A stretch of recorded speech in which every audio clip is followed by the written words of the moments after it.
Companies have problem with career gap असा प्रश्न एक आलेला आहे.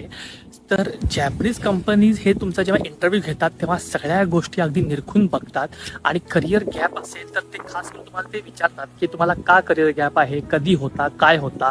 सो मी तुम्हाला इथं रिकमेंड करेन तर जे काही तुमचं प्रामाणिक खरं आन्सर असेल ते तुम्ही आन्सर इथं द्या. त्यामुळे जर तुम्ही खरं रिझन दिलं आणि तुमचा बाकीचा इंटरव्ह्यू जर चांगला गेला असेल तर तुमचं कंपनीमध्ये सिलेक्शन होऊ शकतं. असा काही जॅपनीज कंपन्यांचा रूल नाही आहे की करिअर गॅप असेल तर तुम्हाला ते जॉबमध्ये घेत नाहीत आहे. त्यानंतर दुसरा प्रश्न आहे, sir if I know Japanese then I got a job in Japanese companies without bachelor degree.